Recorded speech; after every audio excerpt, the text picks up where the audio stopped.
buenas tardes a todo el público, a todos los colegas y a todo el personal que tiene algún vínculo directamente con el manejo de lo que es la sepsis. Primero queremos recordar que hoy día 13 de septiembre se celebra el Día Mundial de la Sepsis. ¿Por qué explícitamente se puso un día para reconocer esta etiología, este síndrome? Porque aún en estos tiempos sigue habiendo una mortalidad en las unidades de cuidados intensivos, en las unidades de terapia intensiva, de vigilancia intensiva, una mortalidad que no logramos frenar, que en muchos lugares puede llegar cercano hasta el 30%. Quiere decir que de tres pacientes que tienen este diagnóstico, uno sí o sí va a fallecer.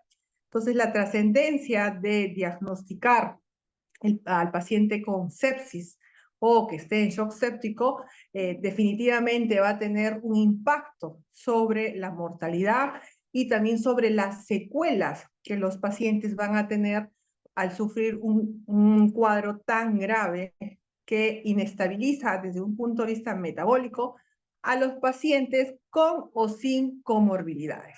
En esta oportunidad, en alianza, digamos, y también favoreciendo este Día Mundial de Sepsis, tenemos el agrado de poder presentar a través del canal de telecomunicaciones el cuadro de sepsis y choque séptico que lo dará la doctora Karina Flores Jordán. Ella es médico cirujana que está realizando la especialidad de cuidados intensivos y está en el 4º año. Tenemos el agrado de poder contar con su experiencia, con los conocimientos que ella ha adquirido durante toda su etapa formativa, por los cuales los invito a que podamos tomar atención y podamos resolver algunas dudas que nos van a ayudar en este manejo de los pacientes con este diagnóstico de sepsis. Adelante, doctora Karim. Muchas gracias, doctora Carla, por la presentación. Buenas tardes con todos los oyentes del día de hoy. Realmente este es un tema indispensable que debemos tener en el conocimiento todo personal de salud. Justamente es tan importante que tiene un día en el cual se conmemora, que justamente concordó con el día de hoy, viernes 13. El tema a tratar es sepsis y shock séptico, que va a estar a cargo de mi persona, Karina Flores Jordán, médico residente 4º año de medicina intensiva. Para nosotros enfrentarnos a esta compleja enfermedad, debemos tener en cuenta ciertos conocimientos y herramientas para podernos enfrentarnos hacia ella. Entonces, es importante conocer que la sepsis y el shock séptico son una de las principales causas más comunes de ingreso a la UCI y mortalidad por ende en estos pacientes.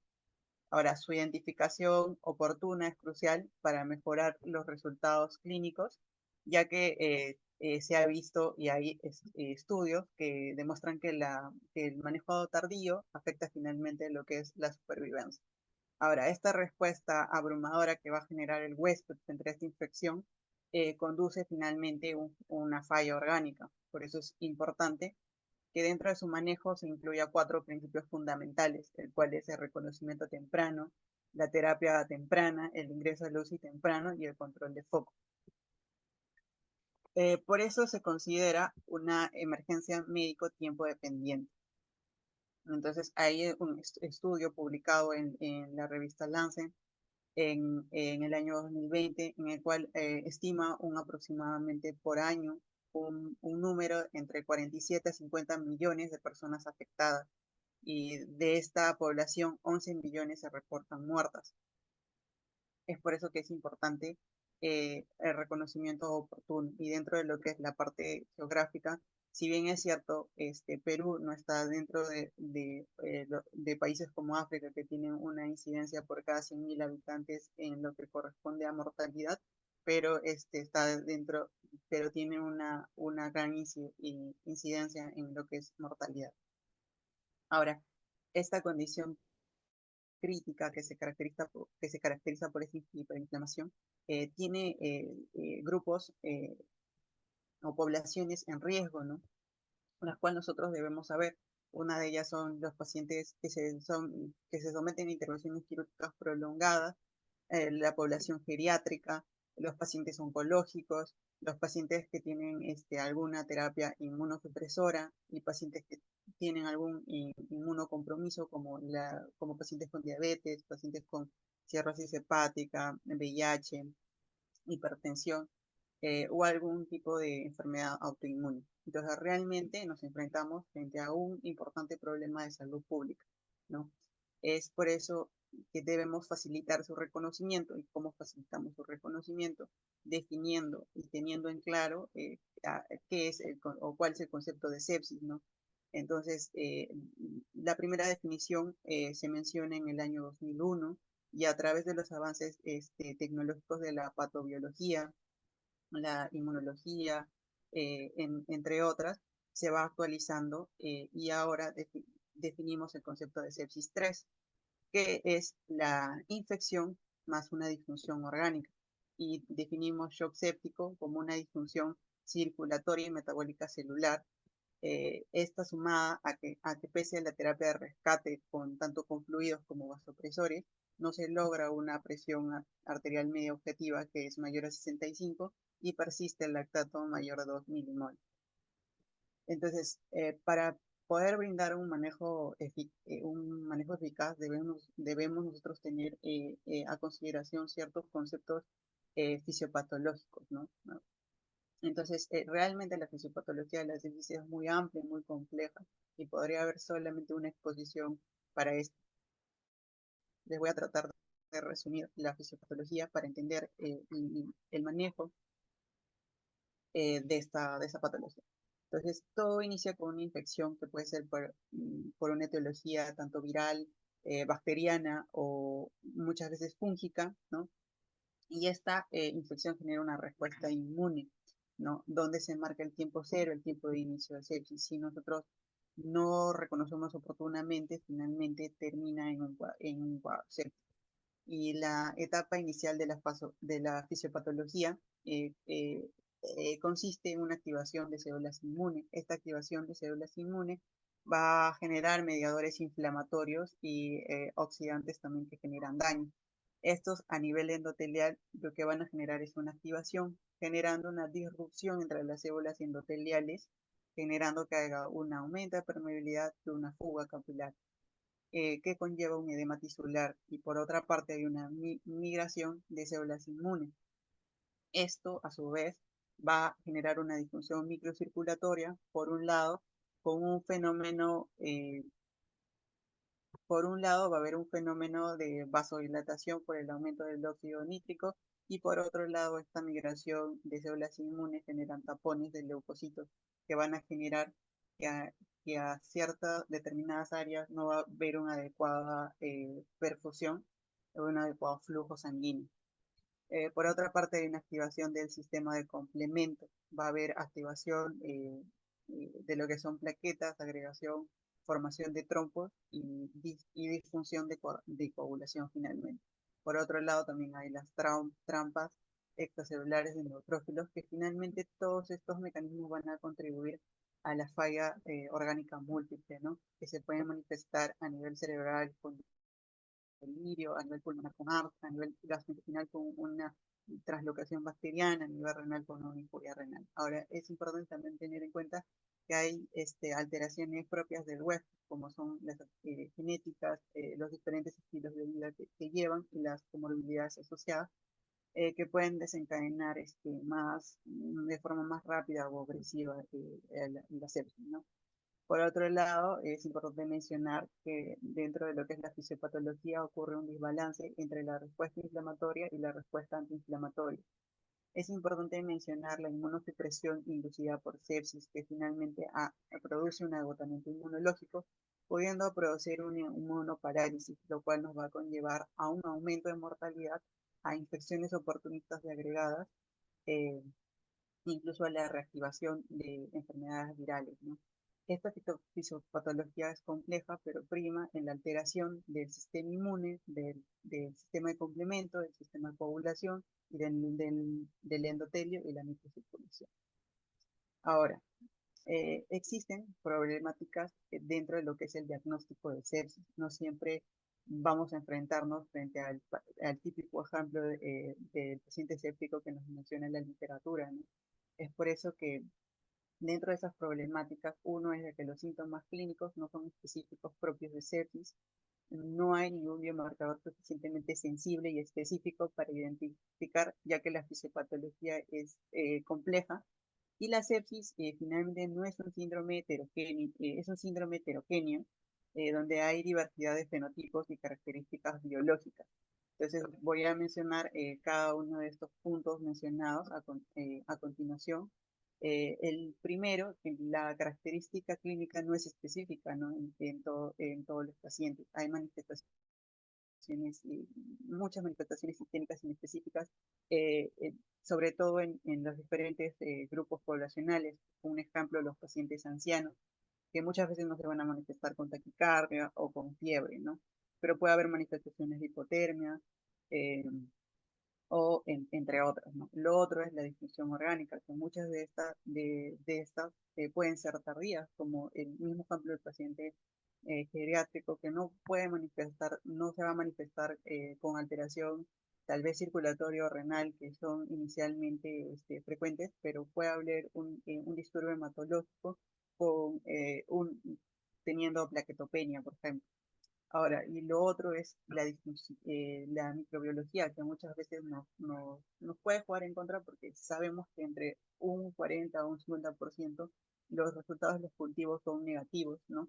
Entonces, frente a eso nace la pregunta de si está infectado o no está infectado, estamos frente a una sepsis o no, cuál es el riesgo del deterioro, el tratamiento que nosotros vamos a dar va a mejorar y si ya está con el tratamiento, está mejorando o no. Entonces, no siempre, como había mencionado, va a ser el típico ejemplo del paciente con un cuadro séptico, shock séptico, como vemos en este ejemplo, marcado con un patrón, de patrón moteado eh, por un shock séptico eh, totalmente grave, ¿no? No siempre nos enfrentamos a eso, pero sí tenemos herramientas de detección que la podemos aplicar tanto en la emergencia como en la propia UCI, ¿no? Ahora, herramientas de detección como por ejemplo es el Quick SOFA, en la cual valoramos tres ventanas principales, la ventana respiratoria, la neurológica y la cardiocirculatoria, ¿no? En la cual un puntaje de 2 más un foco infeccioso nos orienta a una alta sospecha de sepsis. Si bien es cierto, la recomendación de la Surviving Sepsis es que no la usemos sola, pero que sí la podemos usar con otra herramienta de detección. Otra herramienta de detección es el CIR, en el cual no solamente toma la ventana clínica, sino también toma la ventana laboratorial, como podemos ver con los leucocitos, ¿no? Un puntaje mayor de 2, sumado también a un foco séptico, a un foco infeccioso, perdón, también nos orienta a una alta sospecha de un cuadro séptico, ¿no? Y el score de News, que también valora tanto la ventana clínica con la frecuencia respiratoria, la saturación, si tiene oxígeno suplementario, la parte cardiocirculatoria con la presión arterial y la frecuencia cardíaca, las manifestaciones neurológicas y también la temperatura, ¿no? Entonces, un puntaje menor de 4 estamos frente a un bajo riesgo, un puntaje menor de 6, un moderado riesgo, y un puntaje mayor a 7, tenemos un alto riesgo sumado a un poco infeccioso, que estamos frente a un cuadro séptico, ¿no? En la UCI podemos usar o usamos la herramienta de diagnóstica de falla orgánica del SOFA, en la cual un puntaje más de 2 nos indica 10% más de tener mortalidad y valora principalmente en diferentes órganos, ¿no? La parte del sistema, la parte respiratoria, con lo que es el PAFI, la parte de coagulación con las plaquetas, la parte de la función hepática con las bilirrubinas, cardiovascular, tanto con el nivel de presión arterial media como el soporte vasopresor, la dosis, la parte del sistema nervioso central con la escala de coma de Glasgow y la parte renal con lo que es tanto la creatinina como la diuresis, ¿no? Ahora, frente al otro punto, con respecto a que no hay ningún biomarcador es suficientemente que único sea eh, suficientemente debido a que hay la naturaleza de la sepsis es compleja y no es heterogénea como había mencionado. Hay más de 200 biomarcadores que nos permiten un diagnóstico nos van a permitir a futuro un diagnóstico oportuno, ¿no? Eh, como había mencionado, por sí solos no, no se deberían en realidad por sí solos usar, siempre va acompañado de lo que es la parte clínica, ¿no?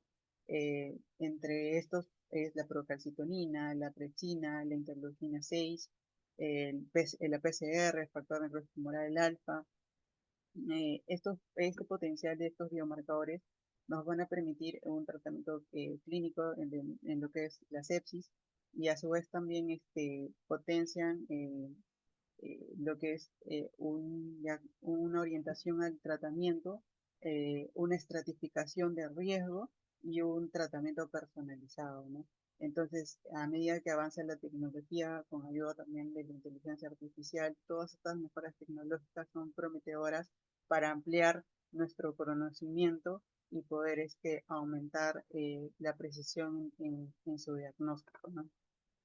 Ahora, frente al tercer punto que he mencionado y la gran pregunta, ¿no? La sepsis no es igual en todos, eh, es un síndrome heterogéneo donde hay diversidad de fenotipos. Es importante estratificar a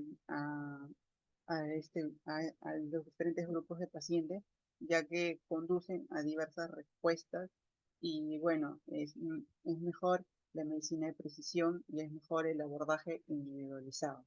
Ahora, esta es una tabla donde precisamente mencionaba el punto que quería tratar sobre los diversos estudios que hay de fenotipar al paciente escéptico, ¿no? El cual yo les voy a mencionar es este estudio de Seymour y sus colaboradores, en el cual abordan una cantidad de pacientes de 20.189 pacientes con diagnóstico de sepsis, toman su presentación clínica y algunas también contribuciones laboratoriales y fenotipa al paciente séptico con 4 tipos de fenotipos, ¿no? Estos 4 tipos de fenotipos son los siguientes. Está el fenotipo alfa, donde se van a ver que estos pacientes tienen sí una respuesta menos agresiva, y tienen menos tendencia a desarrollar un shock séptico. El score SOFA de admisión es menor al resto de los fenotipos y tiene una mortalidad de un 5%. El fenotipo beta, que es más común en enfermedades crónicas y pacientes de población geriátrica y tiene una mayor predisposición a la lesión o a la falla renal, y la mortalidad, como podemos ver a los 28 días, es un 13%. Ahora, el fenotipo gamma, que es en el cual hay una mayor respuesta inflamatoria, hay alteraciones de coagulación, se relaciona más a la hipolinemia, a temperaturas más elevadas y tiene mayor tendencia a desarrollar un síndrome de dificultad respiratoria en el paciente adulto, o una mortalidad, como podemos ver, de un 24%. Y el fenotipo sigma, en el cual hay una respuesta inflamatoria menos significativa que el gamma, pero esto tiene mayor alteraciones de coagulación y disfunción hepática significativa, ¿no? Y el SOFA con el cual ingresa el paciente es mayor al resto de los fenotipos y su mortalidad también es mayor en un 40%, ¿no? Ahora, este es un estudio que se publica en la revista JAMA en 2020, donde toma tanto parámetros clínicos como paraclínicos y laboratoriales de diversos estudios que hacen un manejo eh, guiado en objetivos guiados por metas, ¿no? Como es el PROMIS, el PROGRESS, y también Seneca, ¿no? Entonces, esta es una simulación de qué ocurriría, ¿no? si aumenta en base al porcentaje, tanto el fenotipo alfa como el fenotipo sigma, ¿no? En lo cual corresponde al aumento del fenotipo alfa, ¿no? Como podemos ver, que era el más frecuente en su forma de presentación y el menos agresivo y que tenía menor mortalidad. Entonces vemos que cuando va aumentando en 24, un 60, un 46% y finalmente un 100%, vemos que la terapia guiada por metas tiene beneficios. A diferencia de si aumentamos el fenotipo sigma, que a medida que va aumentando, parece ser que la terapia dirigida por metas no favorece, ¿no?, a este fenotipo. Mencionar nuevamente que esto es solamente una simulación, pero que sí nos preguntamos, ¿no?, eh, que debemos optar más por un protocolo individualizado, porque si bien es cierto, los protocolos sí disminuyen lo que es la mortalidad, pero tienen un límite, ¿no? Y es por eso estratificar al paciente y brindarle un manejo individualizado. Ahora, dentro de lo que es el manejo, nosotros tenemos pilares. Tenemos el pilar que es en la fase inicial, en la fase de rescate, que es el soporte cardiocirculatorio, el cual lo vamos a poder brindar con fluidos y presores, y para esto es importante saber en qué fase estamos manejando nosotros al paciente. Son 4 fases de shock: la fase de rescate, la fase de optimización, de mantenimiento y finalmente la de desescalamiento. El otro pilar importante que se da a la par de este soporte cardiocirculatorio es los antibióticos, ¿no? Y finalmente tenemos el otro pilar, que es el control de foco. Cuando el cuadro séptico necesita una intervención quirúrgica o una intervención como un drenaje percutáneo o desligamiento de piel, por ejemplo, una fascitis necrotizante, ¿no?, entre otros. Entonces, dentro del pilar, que es la parte cardiocirculatoria, inicio hablando de lo que es la fluidoterapia. Cuando nosotros nos enfrentamos frente a la fase de rescate, este manejo con lo que es la fluidoterapia se opta más por un manejo liberal durante esta fase. Entonces se brinda en emergencia, es un manejo inmediato. El objetivo es restaurar la perfusión tisular y mejorar tanto la parte macrohemodinámica como la parte microhemodinámica.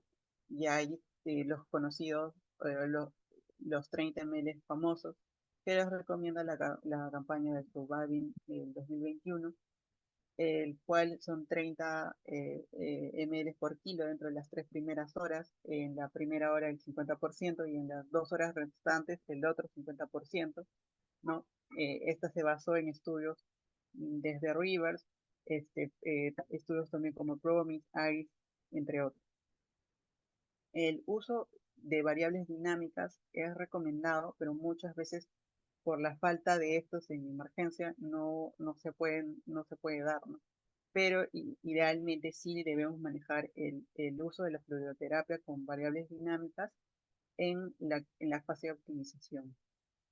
Ahora, recordar que la fluidoterapia no es un tratamiento inocuo que va a generar complicaciones como la sobrecarga hídrica, el síndrome de fuga de líquidos, como podemos ver, que nos va a traducir daño a nivel de diferentes órganos, como lo son el cerebro, el pulmón, el corazón, el hígado, el tracto gastrointestinal, los riñones y la piel.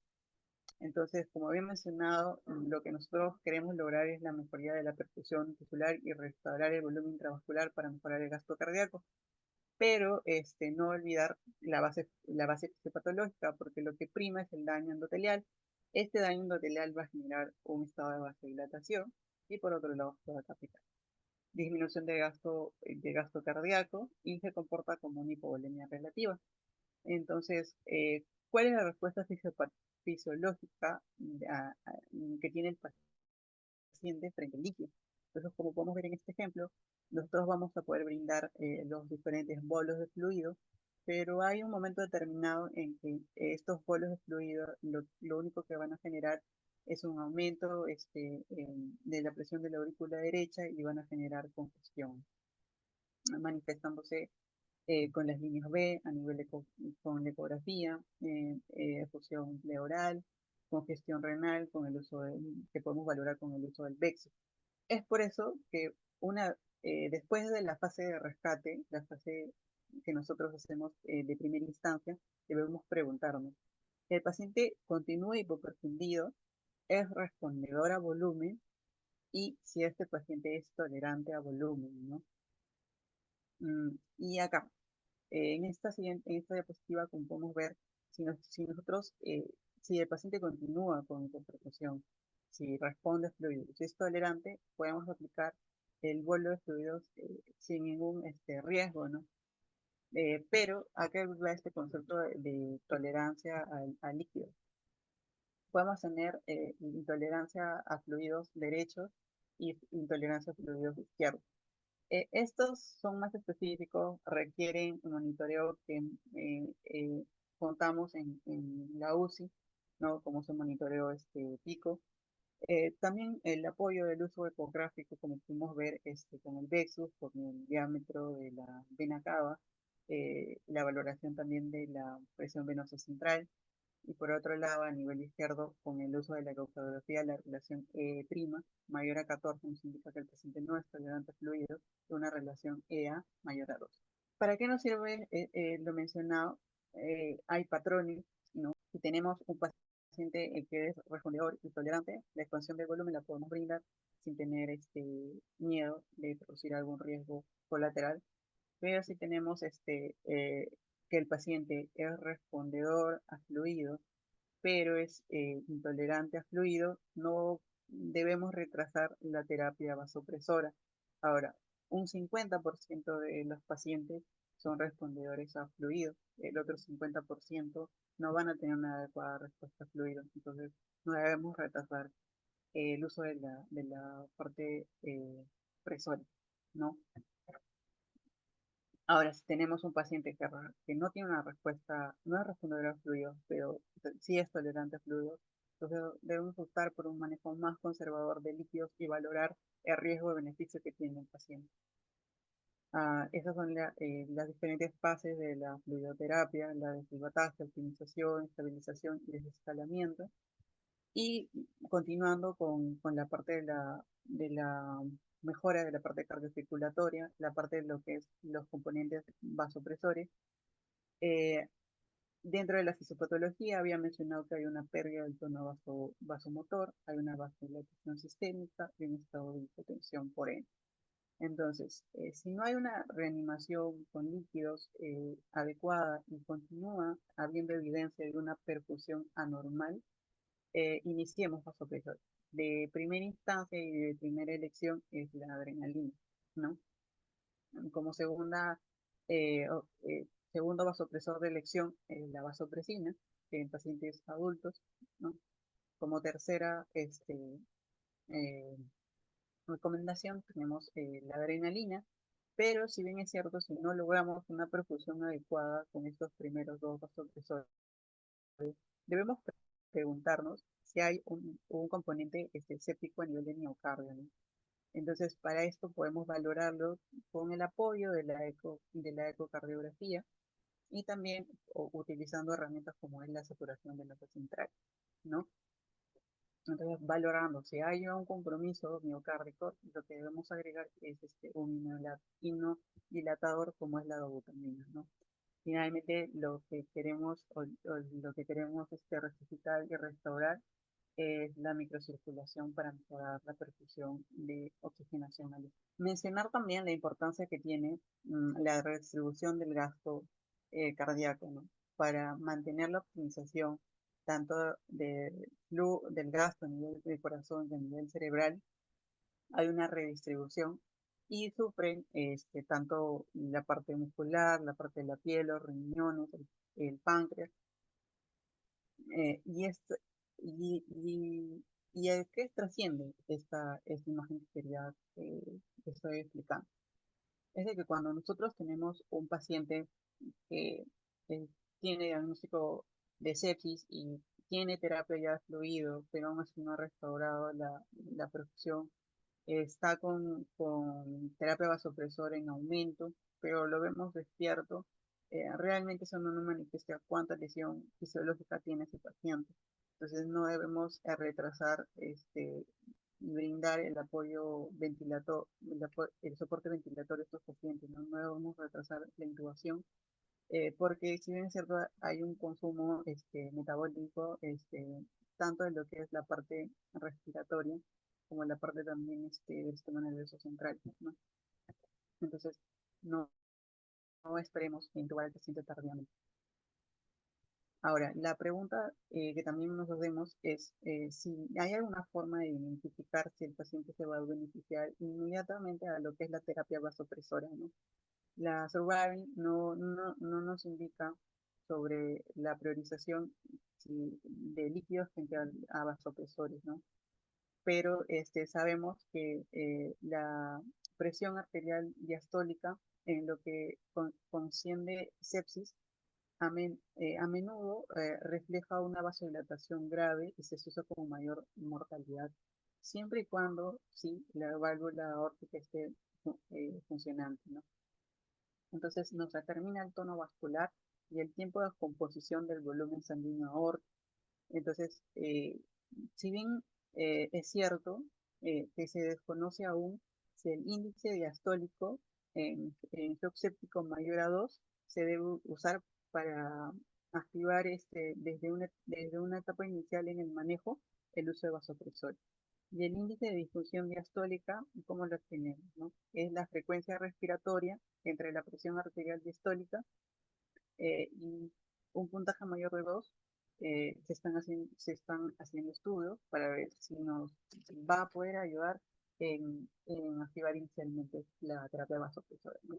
Como podemos ver en la imagen inferior, cada retraso del soporte con noradrenalina finalmente aumenta la mortalidad, ¿no? Ahora, dentro de lo que son los antibióticos, es importante mencionar que si nosotros ya tenemos la sospecha a la cual nos estamos enfrentando a un paciente con shock séptico, no debemos realizarlo inmediatamente en la primera hora. Ahora, es necesario la toma de los cultivos en las primeras horas, no esperar 3 horas o 6 horas, ¿no? Es inmediatamente. Ahora, es uno de los pilares de tratamiento, pero hay variables y factores que nosotros debemos evaluar, ¿no? Ahora, el tratamiento empírico es esencial, pero este debe ser óptimo, adecuado y apropiado. Y para esto debemos tener en cuenta si el paciente ha estado previamente en la UCI, el uso de antibiótico previo, si el paciente tiene enfermedad de base y la gravedad del ciclo de infección. Ahora, vemos nosotros el día cero, el día en el cual vamos a iniciar la terapia, la toma de cultivos, la identificación oportuna, y cuando ya tenemos el resultado del antibiograma, vemos si continuamos con el mismo esquema terapéutico, si escalamos, también según la condición clínica que el paciente va a tener en el respectivo momento, y el desescalamiento, ¿no? Que en el caso eh, sea sensible a antibióticos de menor espectro, ¿no? Ahora, cada hora de retraso incrementa la mortalidad en un 8 a 10% y no debemos tener miedo al desescalamiento si vemos que hay una mejoría clínica del paciente, ¿no? Una vez hayamos identificado el germen y tengamos la sensibilidad. Ahora, este es un cuadro en el cual debemos tener en cuenta también la ecología de la pato, de la pato mm, de los microorganismos que nosotros manejamos en diferentes áreas, como en la UCI. eh, Hay más predisposición a bacterias como la Acinetobacter, enterobacterias, también el grupo de alto riesgo, en el cual está la Salmonella typhi, la Shigella, el Enterococcus faecium, la Pseudomonas aeruginosa, Neisseria gonorrhoeae y el Staphylococcus aureus, ¿no? Y en el grupo medio, como podemos ver, es el Streptococo del grupo A, el Streptococcus pneumoniae y el Haemophilus influenzae y el Streptococcus de grupo B. Ahora, para el uso del antibiótico debemos recordar los 5D. La decisión eh, de qué antibiótico vamos a optar, el tipo de droga, la dosis, el desescalamiento y la duración del antibiótico. Entonces, una vez ya hemos evaluado ya hemos evaluado el paciente, ya tenemos la historia clínica, el examen clínico, ya hemos apoyado el diagnóstico con imágenes, ¿no? Debemos realizar la toma de muestras microbiológicas, siempre sospechando el foco infeccioso al cual nos estamos enfrentando, ¿no? Por ejemplo, si estamos frente a un foco del sistema nervioso central como una meningitis, la función lumbar, si es una endocarditis, el foco que nosotros nos estamos enfrentando en los hemocultivos, o si el paciente va a ir a una intervención quirúrgica, el cultivo de la válvula, si es una neumonía, el lavado bronquial alveolar o la aspirada de secreción bronquial, ¿no? Y así. Entonces, había mencionado inicialmente bueno, si estamos frente a un shock séptico, el tratamiento antibiótico debe ser dentro de la primera hora.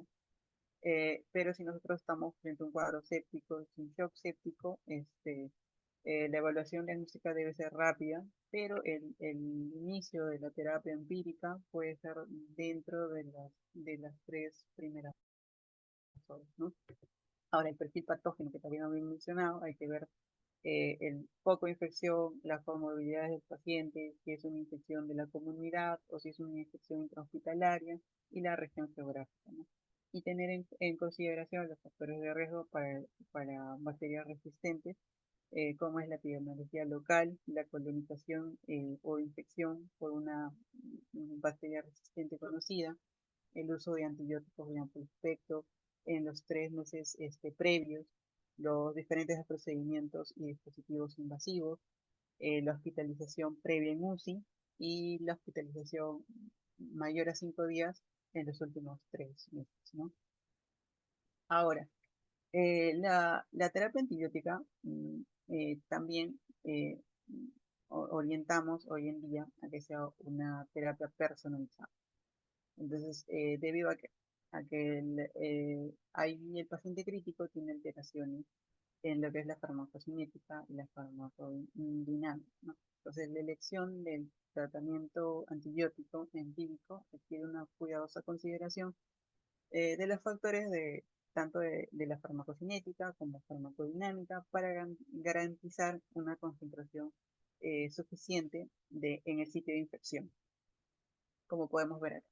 Entonces se están estudiando biomarcadores para tener objetivos en lo que es la concentración del fármaco en los diferentes focos infecciosos, ¿no?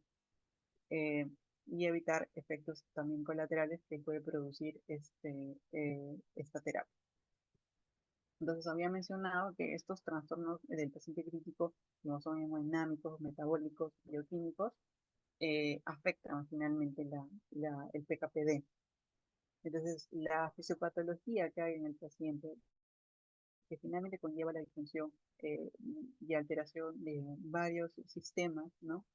Lo cual van a generar que haya una disminución en lo que es la absorción por la disminución de la motilidad intestinal, como también la alteración de flujo sanguíneo a nivel clínico, ¿no? Que la concentración no va a ser la adecuada si nosotros utilizamos el tracto gastrointestinal muchas veces, ¿no? Ahora, entonces podemos utilizar dosis subóptimas en este contexto. Por otro lado, la fuga capilar y muchas veces la misma terapia de la fluidoterapia van a generar también alteración en la distribución y el mismo componente que va a afectar o va a producir una disfunción hepática, va a generar también la alteración del metabolismo, ¿no? por la parte hepática. Y por la parte renal también se ve alterada la excreción, ¿no? muchas veces el paciente va a tener insuficiencia renal, entonces vamos a tener tal vez dosis subóptimas, o por otro lado, el mismo cuadro de este estado hiperdinámico del paciente séptico va a poder tener una hiperinfiltración, donde los niveles de antibióticos pueden ser inferiores, ¿no? Pueden ser infraóptimos. Entonces debemos tener también en consideración estos puntos para dar la dosis respectiva adecuada para el paciente y también la dosis adecuada para el foco infeccioso que nosotros estamos tratando, ¿no? Y otro punto importante también a mencionar es la parte de la unión a las proteínas, ¿no? Que tienen muchas veces estos fármacos, porque justamente por esta respuesta inflamatoria va a haber una disminución de estos de los niveles de albúmina. Entonces es importante también tener en consideración el antibiótico y la unión que tiene a la proteína. Entonces, ahora, otro punto importante es la dosis de carga y la dosis de mantenimiento que estos antibióticos deben tener. Porque muchas veces nosotros en hospitalización vemos que el paciente no mejora, pero nos damos cuenta que como es la indicación que tiene el meropenem, digamos, que lo están pasando en 15 minutos o 30 minutos, sabiendo que los betalactámicos son tiempo dependientes y que deberían aplicarse en infusiones prolongadas, ¿no? Entonces, dentro de lo que es dosis de carga, de los medicamentos que más con frecuencia usamos, como por ejemplo la piperacilina, tazobactam son 30 minutos, meropenem 30 minutos, la dosis de carga, ¿no? Linesolid 30 minutos, ciprofloxacino 60 minutos, vancomicina 60 minutos, y dentro de las dosis de mantenimiento de los medicamentos que nosotros usamos más en terapia intensiva, uno de estos es el meropenem, debemos optar por infusiones de 3 horas, ¿no? Lo otro es la piperacilina y tazobactam en infusiones de 4 horas y el ampicilbactam en infusiones de 4 horas, ¿no? Ahora, recordar que los betalactámicos, como ya había mencionado, se benefician más de infusiones prolongadas y es importante también mencionar que cuando estamos frente a una lesión renal aguda, en el contexto de un paciente con shock séptico, no debemos adaptar las primeras 48 horas a ajustar la dosis renal, ¿no? Ahora, dentro de lo que corresponde al control de foco, ¿no? Que también es un tema importante, un punto importante, perdón, la urgencia de este control de foco está adaptado principalmente por 3 factores, los cuales es la presencia y la magnitud de la contaminación, el grado de difusión orgánica y la fisiología de la presentación, ¿no? Ahora es uno de los objetivos de intervención en la sepsis, ¿no? Para erradicar el foco el cual está generando esta respuesta inflamatoria severa. Los estudios nos recomiendan que idealmente se debería hacer en las primeras 6 horas, ¿no? Pero tenemos hasta las 12 horas para disminuir lo que es la mortalidad y mejorar la supervivencia. Ahora, del control de la fuente es un elemento clave, ¿no? Para el tratamiento de lo que es la sepsis. Ahora, como podemos ver en este video, que es un absceso hepático en un paciente que tuvimos en la UCI. Y muchas veces puede haber también retrasos, mmm, pese a que tenemos que podemos tener a la mano herramientas imagenológicas, pero hay retrasos muchas veces porque no las contamos oportunamente, ¿no? Ya sea por que tal vez el tomógrafo esté mal logrado o que no haya contraste, entre otros. Entonces, como podemos ver en el video, bueno, esta era una imagen tomográfica de un paciente que había hecho una perforación intestinal y que finalmente fue justamente en una UCI especializada, en el cual, si bien es cierto, no tenían tal vez el conocimiento eh, de realizar una lectura tomográfica, a nivel abdominal, porque como digo, es una UCI especializada en patología cardíaca, pero finalmente retrasó el manejo oportuno porque esta perforación originó múltiples abscesos abdominales, que finalmente fue un retraso para encaminar al manejo oportuno de este paciente, que era el ingreso a sala, ¿no? Y, y bueno, el Surviving recomienda que la intervención debe ser lo antes posible eh, para mejorar resultados, ¿no? Teniendo una recomendación fuerte y un nivel de evidencia así bajo en lo que es la recomendación de expertos. Y bueno, el control de foco es un factor modificable asociado con menores probabilidades de mortalidad finalmente, ¿no? Y dentro de lo que es la parte de corticoides en sepsis, su uso se recomienda cuando la reanimación que ha habido con líquidos y terapia vasopresora no es capaz de restaurar la estabilidad hemodinámica, eh, porque si bien es cierto, la sepsis puede originar una insuficiencia arenal relativa, y también genera la sensibilidad del uso de los vasopresores. Entonces, la dosis que se recomienda es hidrocortisona de 200 miligramos al día. Esta puede ser en infusión, como también puede ser horaria, 50 cada 6 horas, o una dosis de 224 horas. ¿No? No hay un estudio que muestre beneficio sobre alguna opción, sobre las otras diferentes opciones.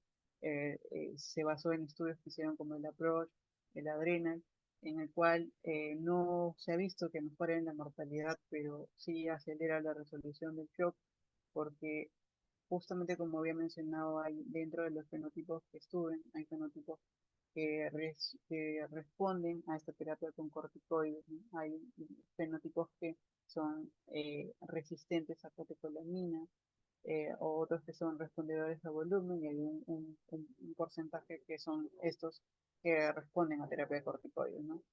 Finalmente, sí contribuyen a reducir la estancia en UCI y también de días en ventilación mecánica, pero sí debemos tener en consideración o la precaución que puede generar la miopatía y debilidad neuromuscular, ¿no? En los pacientes. Ahora, su uso se recomienda hasta disminuir la dosis de los supresores o el retiro de la terapia supresora, y retiramos también. Bueno, es esa es una pequeña parte del grupo de la UCI de Cayetano. Eh, es un grupo, como podemos ver, multidisciplinario, que no solamente consta de médicos, sino de enfermeras.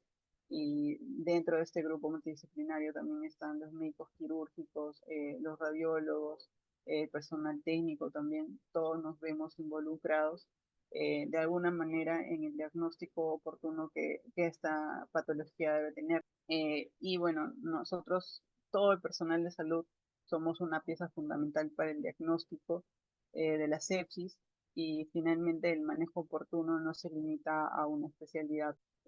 Este fue un paciente con un cuadro séptico severo, grave, que finalmente con ayuda de todo el equipo el paciente pudo salir y pudo irse a su casa después de varios meses de estar en hospitalización. Eh, Eso sería toda la exposición. Muchas gracias por su atención.